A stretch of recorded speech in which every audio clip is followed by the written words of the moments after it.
Bonjour à tout le monde. Hi everyone. Thank you for joining us on a Friday morning. It's finally sunny, so it's lovely, and we have amazing collectors and amazing art collectors, NFT collectors here this morning with us. I'm Diane Drubé, Head of Art and Culture at Tezos Connect, which is a Tezos hub in Berlin. And I have next to me Leila Kazaneh. She is the founder of Metaverse Advisor. She's a lawyer, an investor, a collector, and co-founder of 1204 Labs, or 1204. It's an agency guiding artists towards innovative practices.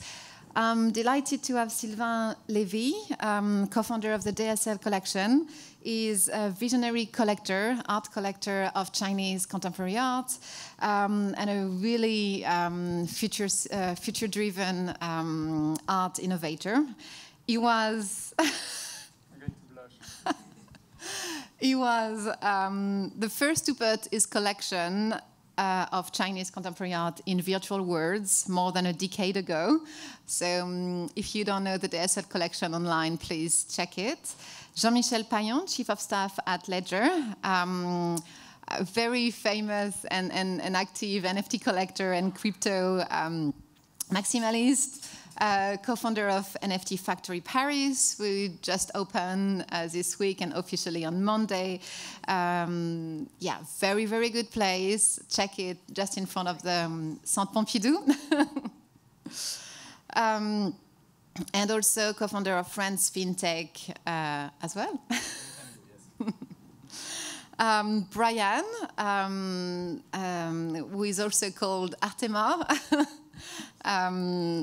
Very active as well, NFT collector, being involved in the blockchain and the art scene for the past 7 years. He's now appointed as the new NFT specialist at Sotheby's. So we have also Adam, who is joining us online. Hi, Adam. I don't know if you can actually see us. Oui, je vous vois très bien. Ah, parfait. On va le faire en français, non, le discours. Il ne faut pas le faire en anglais, on est à Paris quand même. Bonne question.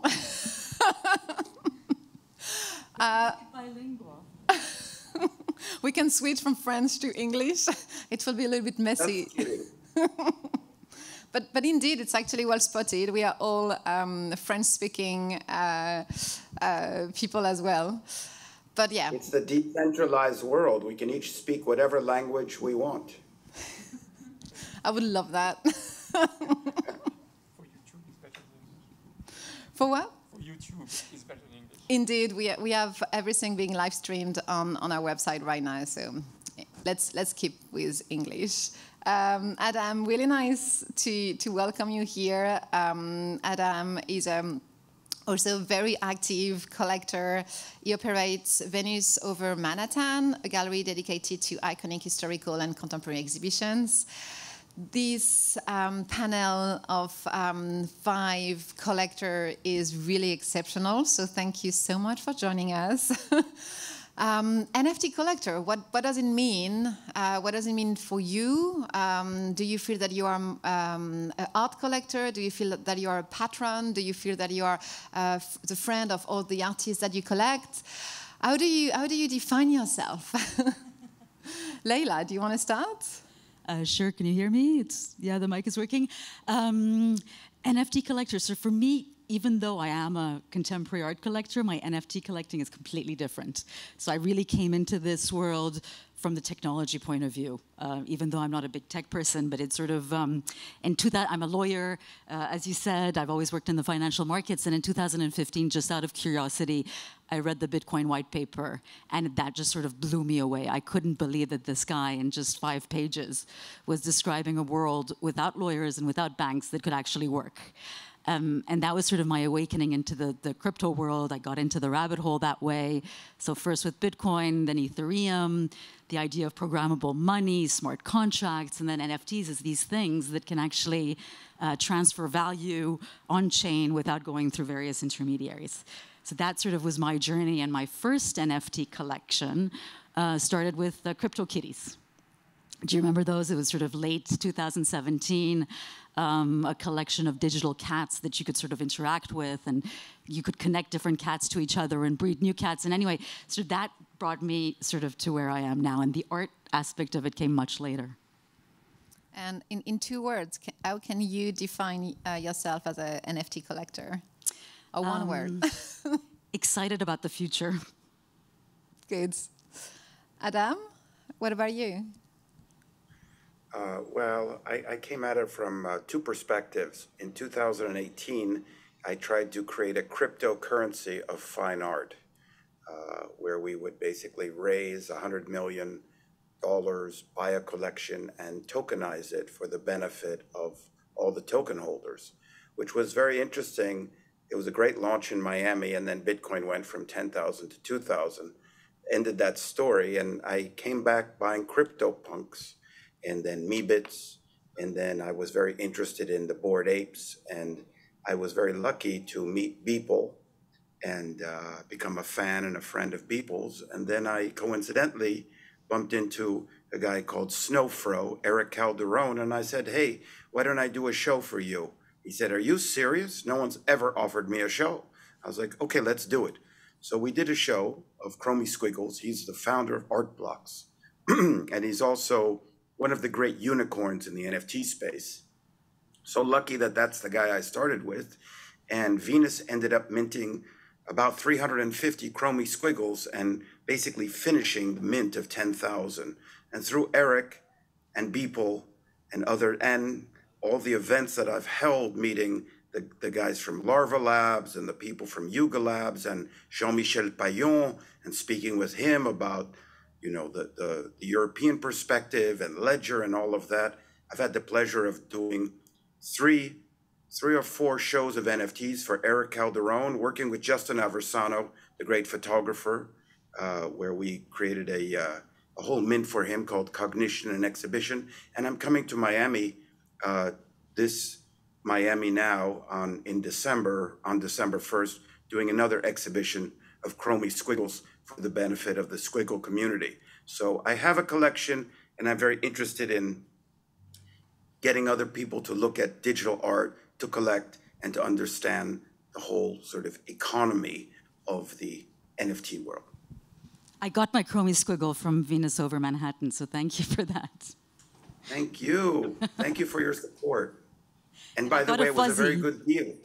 It was a great deal, and I got a fuzzy. You're doubly lucky. And you see the floor now is almost 12, and we were selling them at 6. So, people think that NFTs have collapsed or the NFT market has gone down.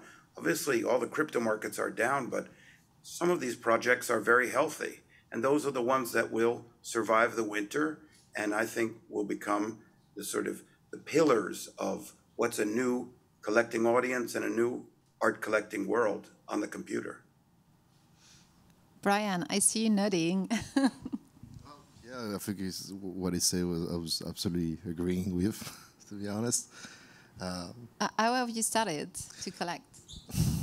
It's a funny thing because I always tend to define myself more as a chronic accumulator than a collector, which is that I think when you do a collection, there is a thought process of what makes it a cohesive ensemble in a collection, and honestly don't do that much. I just stumbled upon things and I like those and I just want them. And since I was a kid, I would just accumulated everything. When I was going to the sea, I would just pick up seashells on the beach and I'll just keep them in a bag. And I have over 500 seashells now at my place. And everything like that, all the invitation cartel, I've kept them. All the letter I might have the stamps. I mean, anything I can stumble upon, I just keep, and I just keep things. And what the problem with that occurs with that is at some points you run out of space, and with NFTs and digital art, well, there's no problem of running out of space because it's somewhere out there in the blockchain, and so that's quite practical for me, and I've kept on just accumulating stuff, but now digitally through NFT. Thanks. Sylvain, you've been collecting for decades.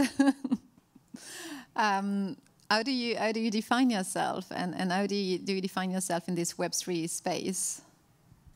How do I define myself?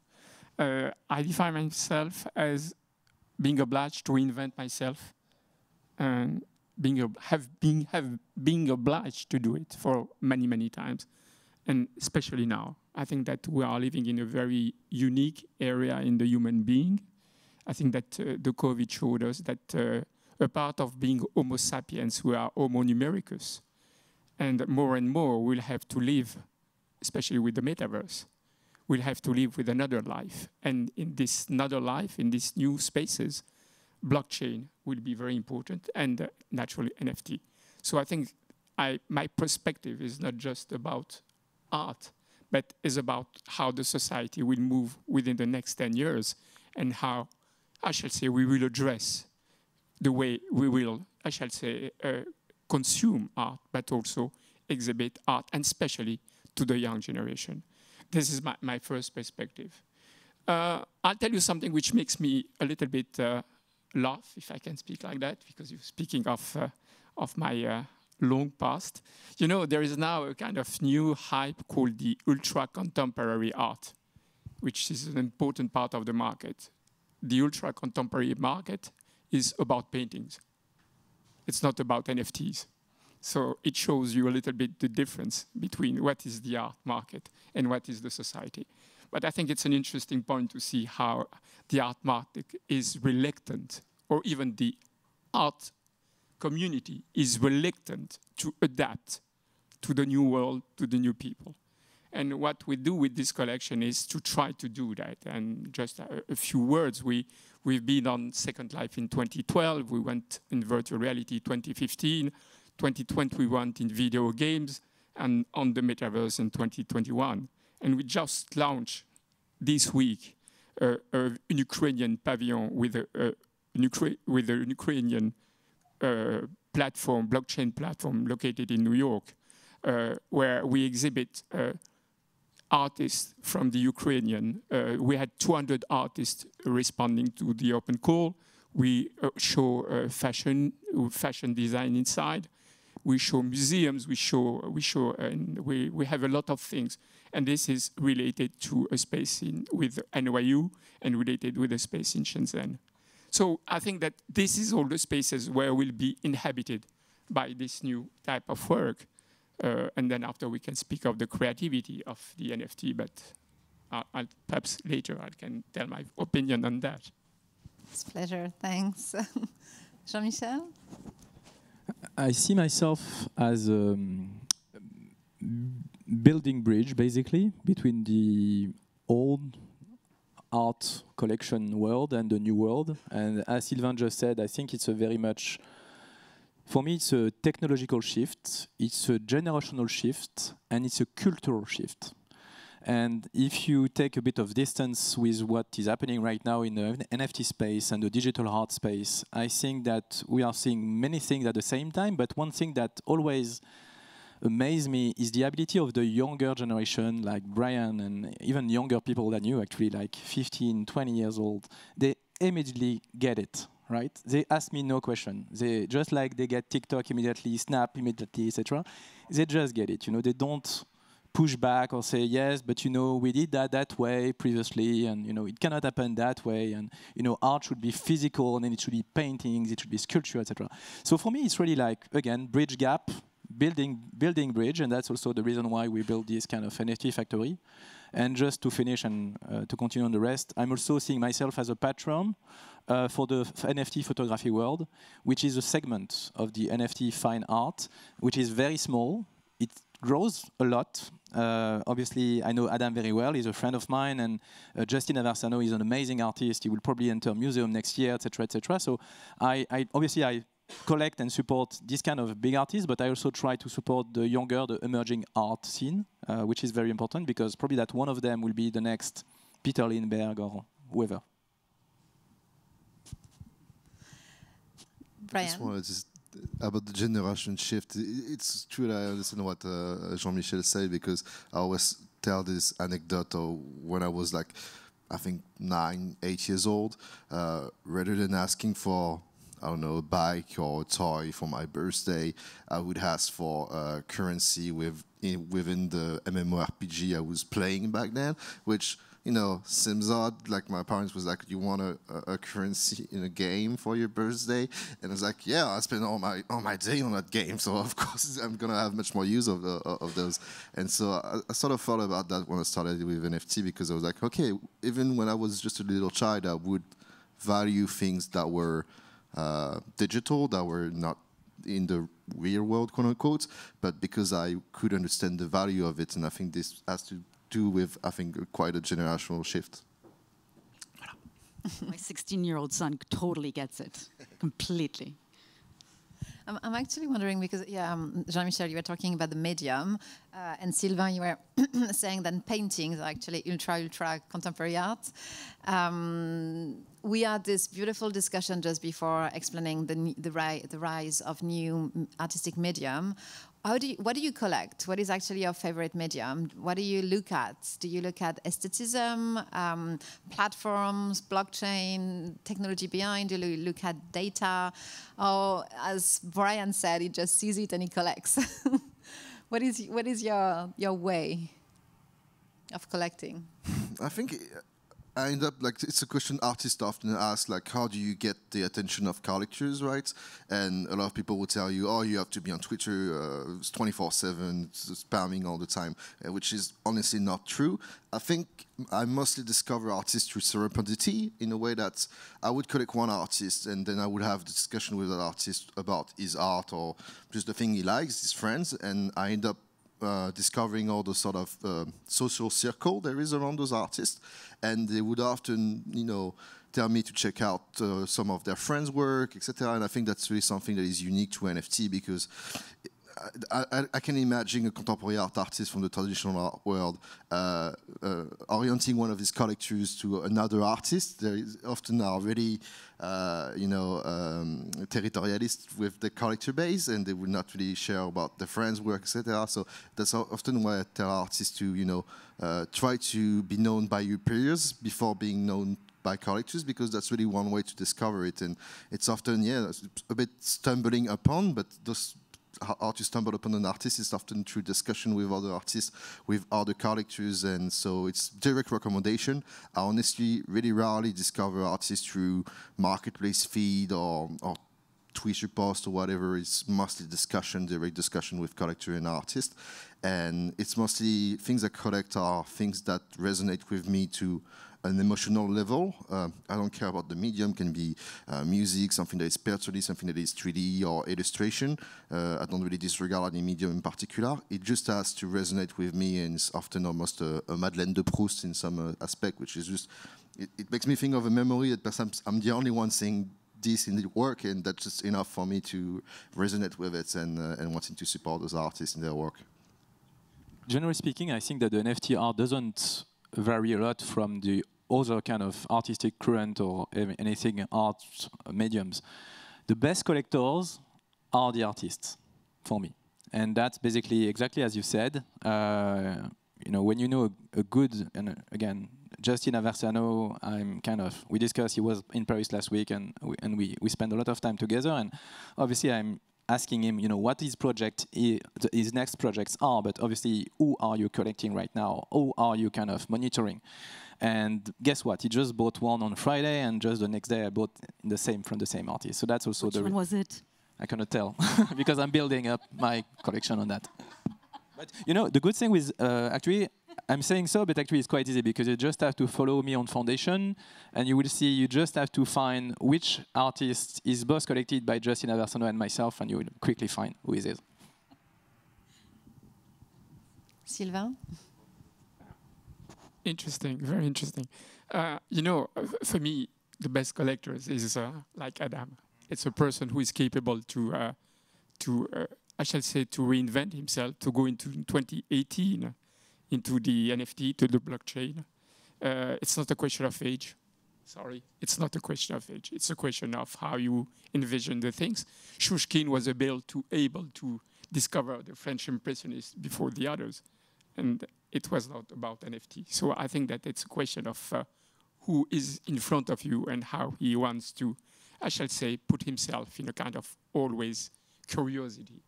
And Adam is a really great example, because what he has done in 2018 was really something very unusual at this time.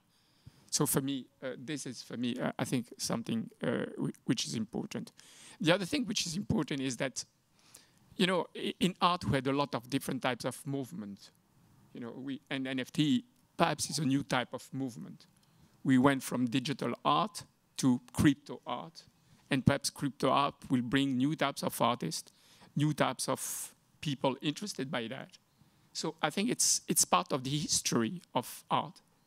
And the more we will have great artists, the more we will have people supporting great artists, and the more it will become something part of the history of art. It's nothing about technology. Is it relevant if it speaks to the people as an artwork and not only about technology? And I think this is the big challenge of the NFTs, is to make it digestible as art and not just as technology to the mainstream of the people, which is not the case at this moment.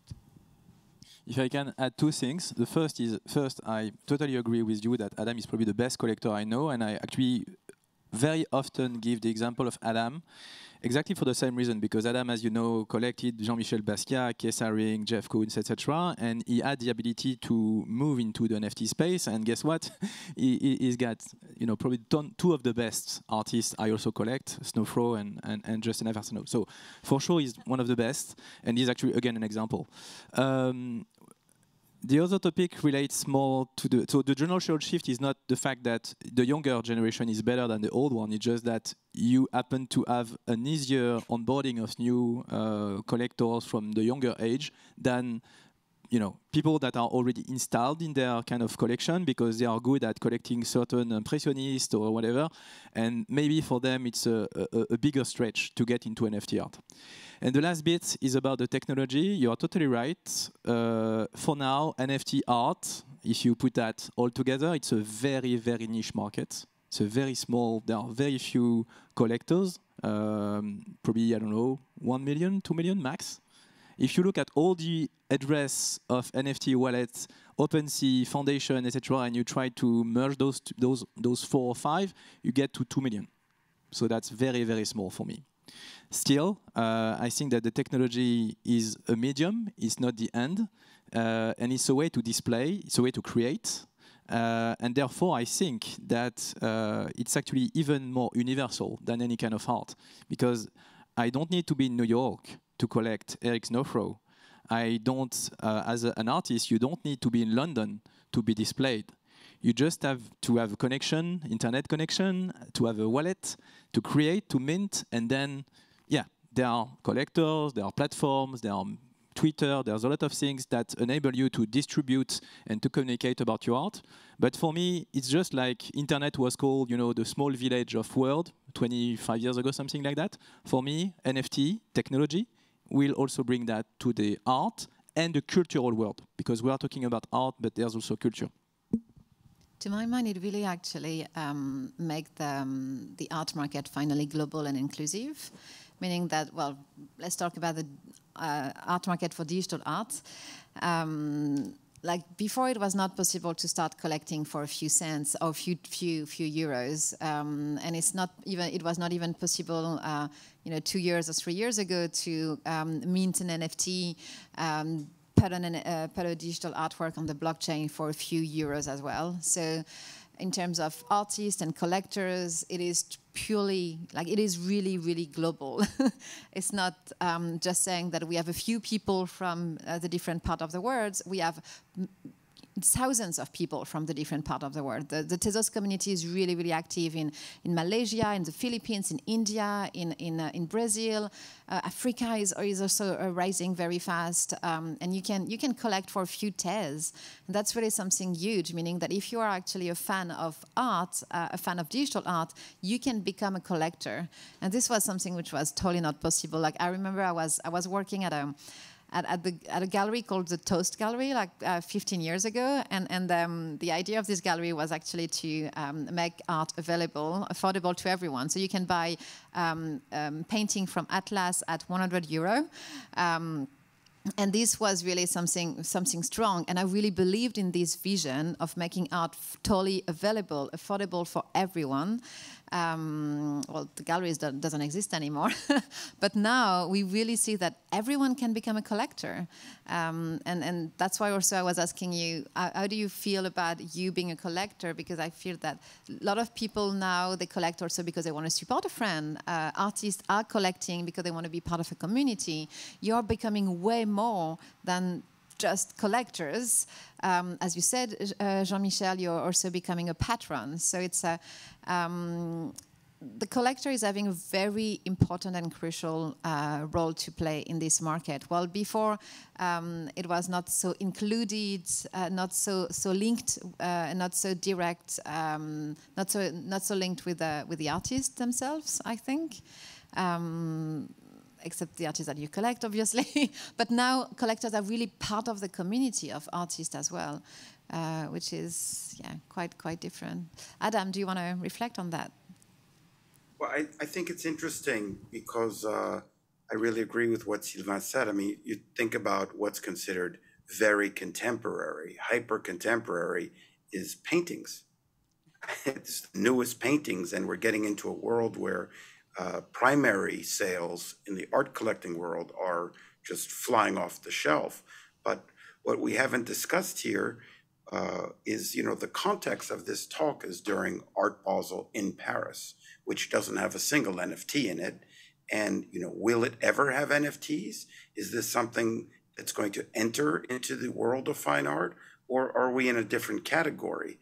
And I've experienced a lot of pushback on digital art, even from my own team in the gallery. They're like, well, you can't show this, and we don't want anything to do with this, and this is not art, and this is not this, and this is not that.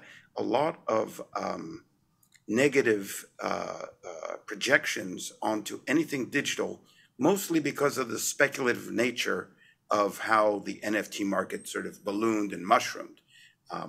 But I would also mention that this week, something happened that TR Labs, an NFT platform, launched an educational project with the Calder Foundation. And now the Calder Foundation has an educational NFT in which you can earn the right to buy a Calder NFT and collect that. I think that's the beginning of kind of a breakthrough, because now that the Calder Foundation has done it, other foundations will be looking at it. And someone I was talking to the other night said, well, why doesn't my art foundation do this? So in fact, I do think that the world of the computer will enter the fine art world, but it's going to come through museums and through artists' estates and foundations first. I don't think that people who are buying paintings are, other than a few of us, like Jean-Michel and Sylvain, and perhaps those of us on this panel and a few others I can think of, we're not all so quick to go around and say, okay, I own this great work by whoever it is, Peter Saul, and now I want to own a Beeple. So, I'm that person, but I just wonder how this will develop. And certainly the collapse in the value of the currencies has sort of set us back for what Jean-Michel says will be no more than 2 years. So it's just something to think about. Why is the art world so against this growth in this new market at times? I think it's an interesting question. Can I mention something very interesting also, is that what happened with Damien Hirst. People had the choice either to have the NFT or the work, and half of the person decided to have the NFT, and half the person decided to have the works. So I think this is something interesting as a way that how things are shifting. But when we speak of NFT... Sorry? Vous avez choisi, what did you decide? I don't collect Damien Hirst, unfortunately. I kept the NFT, but it was painful to see the paper being burnt. It's come to something very interesting, is that the NFT is not linked with an object, is linked with an experience. And that's something very, very new. Because when you will be on the metaverse, you will not be a collector, you will not be an audience, you will be a user. You will be a user. And what will be produced for the metaverse in digital, when we speak of digital, will be something produced especially for new types of experiences and especially for gamification. And we know the links between the metaverse and the gamification. So we'll have a new kind of artist, a new kind of audience, a new kind of way to own things, which will be very, very different. But the Damien Hirst is a good example on how we are moving slowly but surely, not in, I shall say, in the key players in the art world, but I shall say in how the middle people are today visioning how could be the future of what is a collection and what is an artwork. Yeah, absolutely. That's the way I see that space. What did Jean-Michel do with his Damien Hirst? I didn't have one. I didn't you don't buy like it? No, I didn't have. I didn't bought one. Neither on primary nor secondary sale. And what have you done? What did you do, Adam? Well, I thought it was interesting because I have collected Damien for many years and suffered some good moments and some serious disappointments. And I thought this whole thing of the Damien Hirst currency was fascinating, even though the work itself was nothing new and nothing that interesting. So I don't know if I did the right thing. I bought two, and I burned one, and I kept one as an NFT. That's a great collector. That was the easy way to go about it. That's cheating. Yeah. I have one in my office, and I have one in my wallet, my MetaMask. Personally, it's the only NFT I ever sold because I didn't want to make that decision. I didn't know what to do, and I was really confused, and it was really a dilemma. More than a choice, it was a dilemma. And if I could have, I would have done like you, buying two, but honestly, I had one, and so a bit, lâchement, sort of decided to sell it away because it was just a decision I couldn't make myself doing it. How much? How much did you get? For selling it, you mean? Yeah, the price. I think it was 9 ETH or something like that, but it's literally paid back the entire sort of investment, quote unquote, that I did on NFT. I've sold perhaps just 2 or 3 works. It's one of the few I've sold. So it wasn't really much about the price, honestly. It was just about, you have the decision to make. What are you going to choose? And everybody was telling me, you need to have the NFT, you need to have the work. And the work is quite a small format. So I'm someone that is really rational and pragmatic. So I went on ArtPrice and I looked at, what are the dot painting in that size? What are they selling for? And what are the things like that? And I was like, this seems a little bit overvalued. And so all this thought process that in the end I threw out the window because I was like, I just don't want to make the decision. And it's funny because Damien Hirst, he did the first project, which honestly was a little shit. It was just a view of exhibition of what he did at the Fondation Cartier, and I was, this is not really interesting. And then he came up with that project called the Currency, and I was like, yeah, wow, you really get it now. And I thought he really makes something that could literally be defined as crypto art, or at least some sort of blockchain art, because it used the Burns mechanic that is something you wouldn't be able to do in the traditional art world. And so it was really funny to see how he managed to make this sort of thought process of understanding the culture and understanding the process quite fast, and it's just in the span of a few months. And he's one, I think, of the few traditional artists that did one of the best sort of crypto art project that is out there for sure. And what do you all think about the digital NFT, the combination of an NFT with something physical? Because like Tom Sachs made a rocket, you end up with the rocket and the NFT.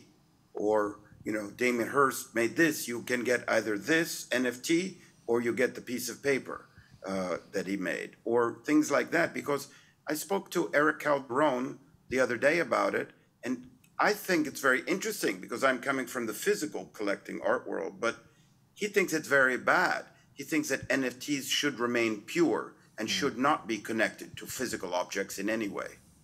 Well, it's funny because that's how I started to get involved in blockchain. So I was really fascinated by counterfeits. And back in 2016, 17, we didn't really talk much about digital art. It was all about physical art in the blockchain for traceability and authentication, provenance tracking.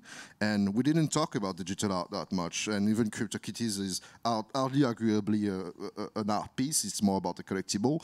And so it's really interesting to see all those blockchain maximalism being, oh, the purest form is fully digital, whereas actually the first project that was in art and blockchain, like Mass Codex Protocol, or those companies like Artify or Artori, were on the topic of physical object being backed on blockchain. And there's also, most of the projects now are either dead or just not really successful. Why? Because there's a lot of, it's really difficult to physicalize a digital solution, and there's a lot of friction, especially how do you link physical object with an archive, not even a digital archive, just an archive. Some people use PUF, physical unclonable function, but honestly there is no standard yet, because you gotta find something that is non-invasive, because you're just not gonna whack NFC chips on any, you know, wall or key firing. You just cannot do that. Or carve whatever. Some people were like, yeah, we're gonna carve stuff on the back of the painting, and people are like, no, you're just we're not gonna do that. And I totally understand. So I really think there's a potential for it. I just think that at the moment we don't have the technical capability to make it worthwhile. And I've seen with Beeple, for example, there's a lot of Beeple is often talked about as a digital artist, but when you look about it, he literally made only 2 NFTs that are fully digital. All these other NFTs are linked with a physical asset, an infinite object for a digital frame. And most of the peers now that with the NFTs and the digital frame are separated. So when you want to purchase one of those editions, you got to check with the seller if he actually has the digital display, and there is no way to be sure that when you purchase the NFT that it's going to send it to you. And if you want to get it, that means you have to give your names and address. So this raises a lot of problem about doxing, etc. So honestly, there's all those problems and friction that aren't solved at the moment. Projects are interesting trying to do things there, but I haven't found anything that make me say, wow, this is the way to do it. But I think there's another way to look at this also. And actually, I learned this from Snowfro, so I'm surprised he said that, where he talks about sort of, you know, we're starting with generative art, but actually where we're headed is generative experience that is going to become ubiquitous. And the example that he gives, remember, is that, you know, in the near future, maybe later, because of the cost of manufacturing going down, you're going to walk into IKEA and you're going to choose the sort of overall design that you like and the work of that designer, but you're going to mint your own unique sofa, right? So I think that's another interesting way for the digital and the physical to come together, where as a collector or as a buyer, you're actually participating in that process. You know, can I give you the other face of the coin? Yeah. You know, it will become very, very difficult for collectors. Because today, when you collect a work, you cannot show it. The digital image belongs to the artist. And if now he can sell the digital image, what are you going to do with the physical one? And this will become a huge problem in the future.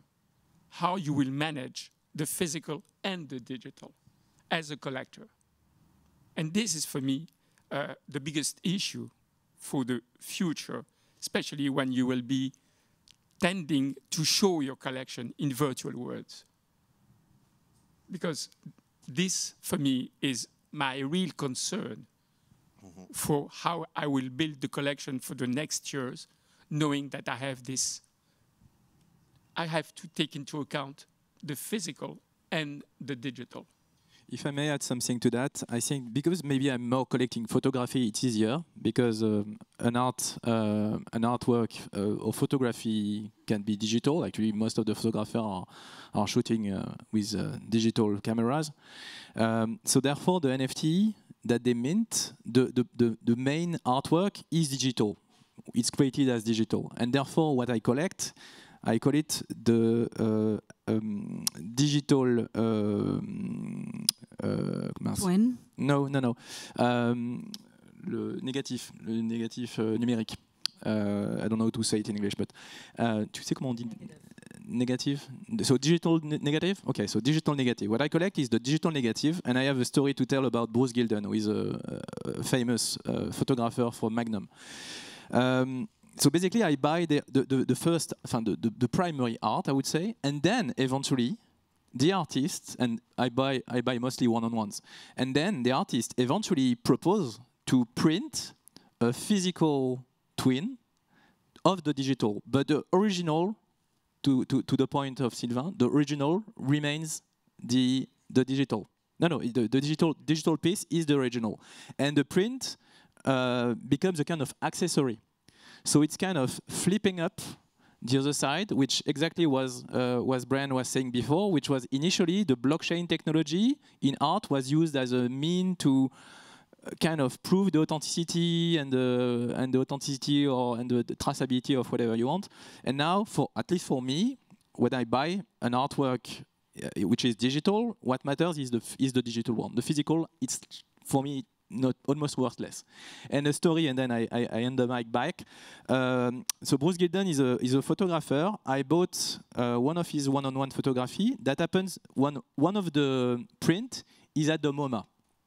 Okay. So, and Bruce was in Paris a couple of weeks ago, and we discussed about that. So we'll have an interesting discussion with the MoMA in 5 years. Who owns the original? Do I own it, or the MoMA owns it? And, well, we have an interesting discussion with Bruce, and I don't want to spoil it, but we'll have an interesting discussion with the MoMA in 5 years. I think this is maybe leading to our last question before we take questions from the audience. What do you do with your collection? So Brian, you were saying that you sold just a few.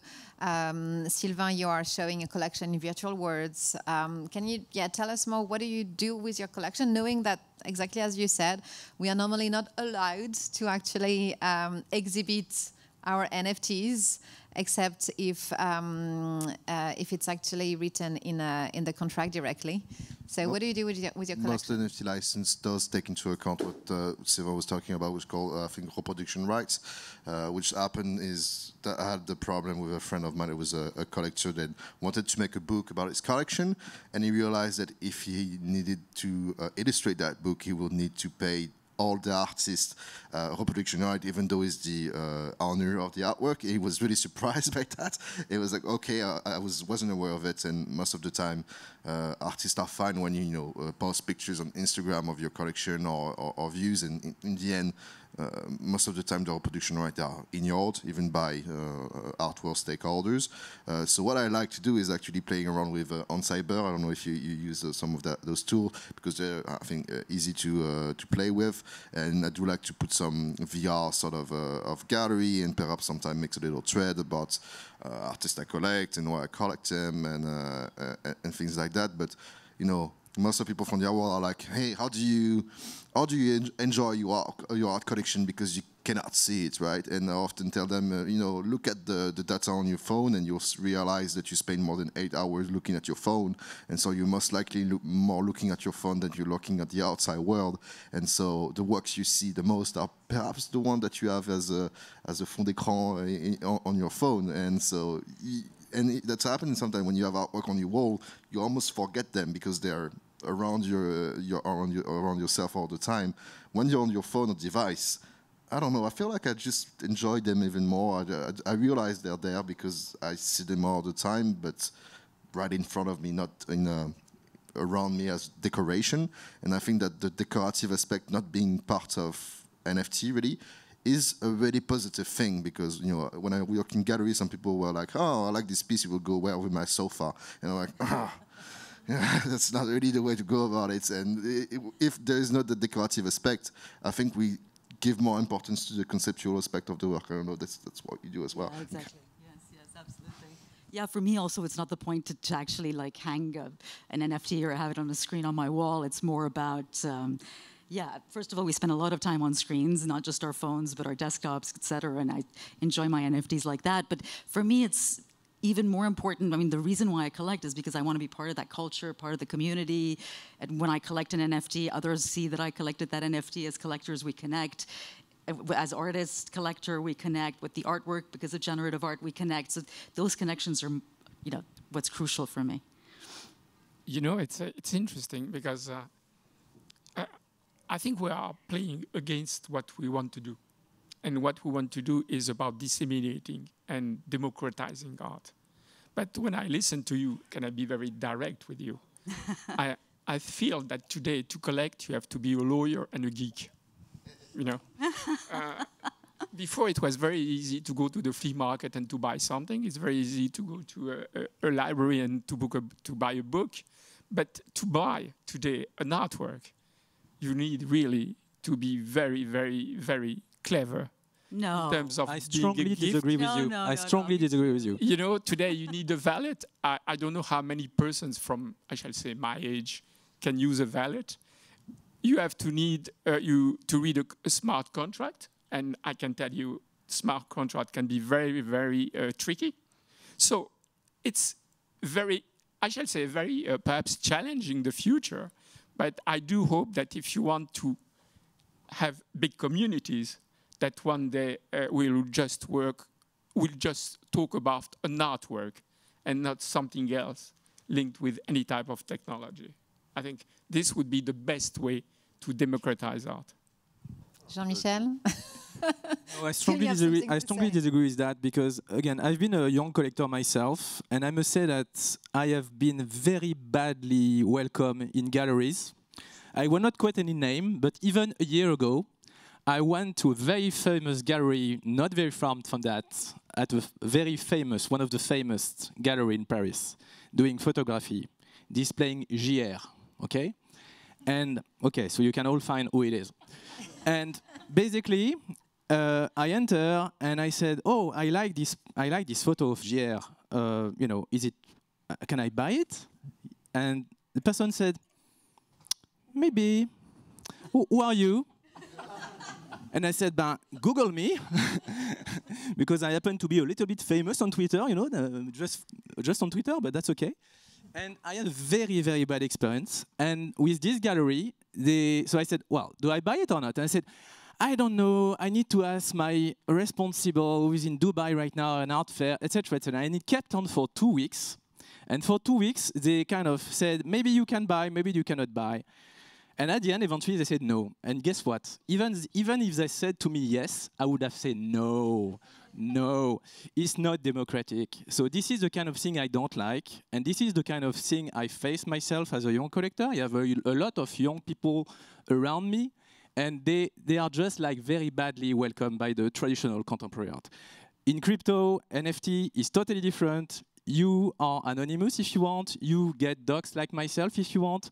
But, you know, everybody can buy. And as you said, Diana, also, on Tezos, you can buy a photography for 2 ETH, 3 ETH, even 1 ETH if you want, from, you know, a photographer. Anyway, sorry, in Tezos. So the point is that, no, the point is that it's very affordable, very easy. Yes, there's a friction, technological friction, when you need to have a wallet. But apart from that, the younger generation, for them, it will be much easier for them to onboard into culture and NFT and art in general. We have 30 seconds left. Adam, do you have a last word for us? Well, you know, I've always bought art and put it in storage. So I don't really see what's the problem with buying a digital art and not necessarily putting it on my wall. It's something I own and it seems fine for me. But everyone's always asking, well, what do you do with it? And I find that's kind of like... doesn't appreciate art in a sense, as if art only exists to decorate a wall. You know, art is something that's part of culture, and you're participating in contemporary culture when you buy a work that's digital and on the blockchain. In the same way that you're participating in contemporary culture when you buy a physical work of art. So you don't really need to cover my house in screens, but that doesn't mean that I'm less interested in digital art. I'm actually more interested in what's going on the blockchain because it's part of what's changing the world. And I will add something else. At Art Basel, we have an exhibition space with Tezos. A few collectors came on Wednesday telling us we have this beautiful collection. Like when I say a few, it's actually plenty. Wednesday was full of people. We have this huge collection. No one can see it. We would like to put it on the blockchain so people can start co-owning it with us, or they can start seeing it. So they actually use they would like to use the blockchain to highlight and exhibit their collection more publicly. So I think, we are far away from knowing how the art world will actually react for the next few months or years. But what we feel at Art Basel right now is that people are ready. Collectors are ready to actually jump and start experiencing on blockchain. Adam, Brian, Leila, Jean-Michel, Sylvain, merci beaucoup. Thank you. I don't know if we have time for questions. No, we don't. So thank you so much, and we talk to each other Let after. me know when you come to Paris. Okay, definitely. Merci à vous tous. Merci beaucoup. Merci.